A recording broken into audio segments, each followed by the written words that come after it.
Do you feel like God has called you to be a pastor's wife, but deep down you're struggling with fear and insecurity? It is so bad until sometimes you feel like you're not good enough. Recently, I received an email from a pastor's wife, and that is exactly how she feels. And maybe you feel the same way. Today, I'm going to give you some practical tips and encouragement to help you to overcome fear and insecurity and the pressure of comparison. First, I'm going to share just a small part of the email with you and to explain the struggle and the steps that you need to take to receive deliverance. I am a pastor's wife, and I have been for about 6 years. I ran across your video on YouTube. I really enjoyed your advice on being a pastor's wife. Just to tell you a little bit about myself, I am a supreme introvert. I get anxiety, stress when I am asked to speak in front of the church. I just feel like I am not good with my words at all. I stutter and my mind honestly just goes blank when I speak in front of other people. All of this just makes me very insecure, and I don't feel like I am the pastor's wife that they need. It's embarrassing. If I may be honest, I constantly compare myself to other pastors' wives and honestly wish I can speak beautifully like they do. I want to be able to help the women in the church with my advice. I just feel like I am a failure, all because my fear of speaking in front of people and having eyes on me. Is there any advice that you have for me? First, I just want to say thank you for emailing me, because everything that you have expressed in the email, I have went through it, and sometimes I still go through it. It let me know that I'm sure that there are so many other pastors' wives that have the same issues and that feel the same way you do. So one of the first things I want you to know is that you're not alone. And not only that, you are in the place that you are supposed to be, because God doesn't make mistakes. Being that He called your husband to be a pastor, and He didn't just look over you. He called you to help him. And not only did God call you to help him, He have called you for a particular purpose. He have a particular work that He wants you to do as well. So make sure you stick around and watch this full video. I have a huge announcement that I'm going to make, and it's going to definitely help you. I mean, everything that you discussed in your email, I've been through, and I felt like that we have walked in the same shoes. So I do want you to be encouraged and to let you know that there is hope. You don't have to feel the way you do. I'm going to give you the tips of how to accept God's deliverance and to flourish in your role. You mentioned that you are an introvert. I'm an introvert too. And there are different levels of being an introvert. Some people are at a low extreme of being an introvert, and some people are at a higher extreme. If you are at a higher extreme of being an introvert, it's going to be hard for you to communicate freely without losing your thoughts or knowing what you're going to say next. And what makes it even worse, if you have a fear of public speaking. I have always had a fear of public speaking, and it was so bad until, like, sometimes in church, When my husband is ministering, he likes for people to read his scriptures for him. And he have asked me to read for him. And there have been times to where when I would read for him, I would get so nervous until I would forget how to read. Even though I didn't have an issue with reading, but it's something about whenever I had to do something in the public, my mind would go blank. And I would get so nervous until it would be hard for me to focus. What is so hard about public speaking when you are an introvert is that introverts have to think before they speak. And of course, when you are speaking, it makes you get even more nervous if you're pausing and trying to think about what you're going to say next. For some reason, we compare ourselves to others, and you see other people when there's public speaking, they're able just to speak freely without pausing or thinking about it. And you feel like that you should be able to do the same thing. But as an introvert, it's hard to do that. And like I mentioned before, again, when fear and self-doubt kick in, it makes it even worse. It makes you lose your train of thoughts, which make it even harder for you to express yourself. So one of the first things that I want you to do is acknowledge your struggle. And by acknowledging your struggle, you're able to accept who you are. I did some research a couple of years ago about being an introvert, and I found out that it is normal to have to pause and think before you speak, and that it was nothing wrong with me. And it's something about once you find out that something is normal, it helps you to feel better about yourself. So one thing I want you to know is that you're not weird and that you're not alone. You're just very introverted. So once you acknowledge your struggle, you're going to have to figure out ways to be able to communicate without feeling overwhelmed or stressed. You have to learn how to operate even when you are afraid. Tip number 2, practice. One of the best things that you can do is practice. Anytime that you know you have to do anything in the public, practice before you do it, because it's something about practicing. Practicing will help build your confidence. Whether you are teaching, leading praise and worship, or just reading a scripture at your church, practice a couple of days before the particular occasion or event.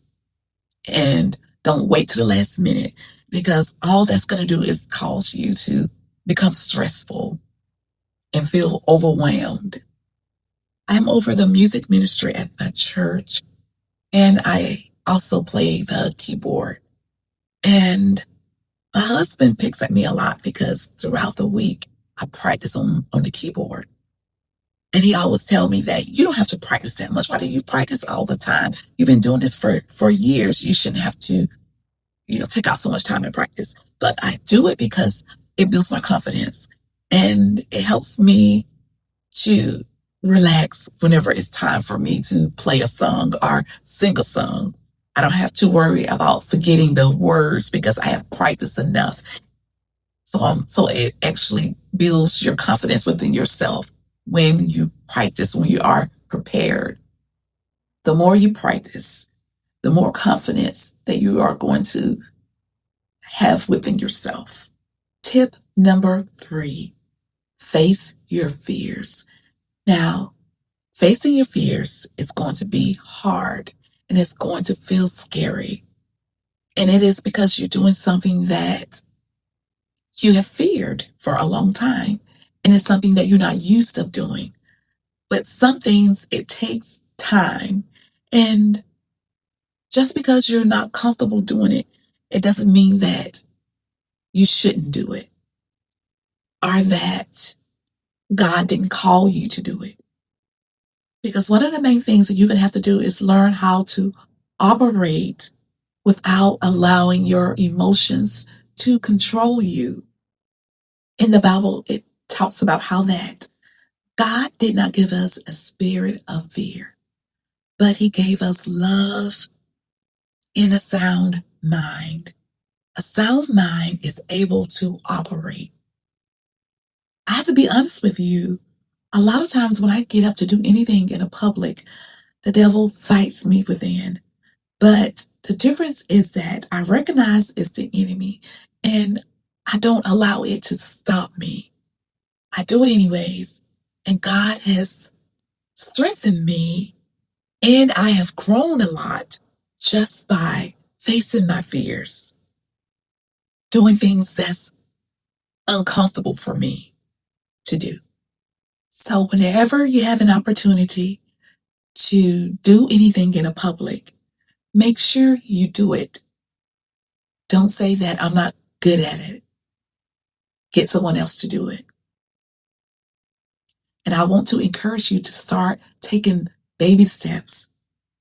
And you can take baby steps towards communicating better by just doing anything that have to do with communication. For example, podcasting. Someone may ask you to be a guest on one of their shows.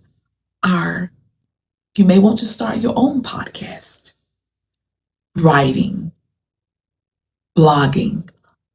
All of that helps with communicating because it helps you to strengthen your muscle and it helps you to be able to put things together in your mind, whether it's on paper or through a social media post. All of that helps your skills of communicating. Next, I want to talk about prayer and spiritual warfare. Believe it or not, the reason why it could be that you have an issue with speaking in a public, teaching, helping the women at your church is because you're dealing with warfare. And the reason why you could be dealing with warfare is that the enemy wants to discourage you. He wants to stop you from doing the particular thing that God has called you to do. And he knows that if he calls you to fear and you have a huge issue with communicating, it's going to stop you from speaking. It's going to stop you from sharing the things that you have been through. It's going to stop you from helping other women at your church. If it is spiritual warfare that you're going through, one of the main things you're going to have to do is pray. And not just pray, but pray continually. In the Bible, it talks about how that we're not wrestling against flesh and blood, but against principalities, against strongholds. And like I said before, the enemy knows that if he can keep you feeling like you're not good enough, you don't have what it takes. If he can keep you comparing yourself to others, he knows that it's going to hinder you and you are not going to do what God has put inside your heart to do. Because for one thing, you're going to keep doubting yourself, feeling like you're not good enough. Tip number 5, examine the root. It's good to know why you are the way that you are. And sometimes you have to look back into your past, even when you were a child, what things happened in your life to cause you to feel the way that you do. For me, I thought about some things that I went through as a child, and I understood why I am the way that I am. And once I understood my struggle and why I feel the way that I do, I knew what to pray for, how to pray for myself. I asked God to deliver me, and I asked him to heal my heart, to heal the hurt. I asked God to help me to see myself the way that he sees me. And that's what you need to do. And I want to tell you this. When healing comes, just because you are healed, it doesn't mean that those feelings or those emotions are not going to try to keep coming back every so often. Because with me, I know that I'm healed. If I wasn't healed, I would not have ever created this YouTube channel. I would still have an issue with communicating. Once you receive healing, the enemy every so often is still going to try to come back and to tell you lies or to make you feel uncomfortable. or make you forget every time that you get ready to speak in the public. But I want to encourage you to keep doing it. Don't stop. The more you do it, the more comfortable you will get. God is a healer. He is a deliverer. And he has created you for a particular assignment. In order for you to change the chapter in your life and to start walking in your calling, you're going to have to accept his deliverance and believe that you are healed. No matter how you feel, how nervous you are, focus more on God than on yourself and allow him to use you. God will do you just like he did for Moses. He will tell you what to say. You just have to learn how to relax and allow him to speak to you. Be yourself and don't try to be like no one else. Don't let fear stop you. Fear is going to try to keep coming back. But keep applying these steps that I mentioned in this video, and you will see growth, and you will experience freedom and deliverance. I have a huge announcement to make, and I'm so excited. On October the 1st, I will launch my first book, From Fear to Flourishing. It's a guide for pastors' wives.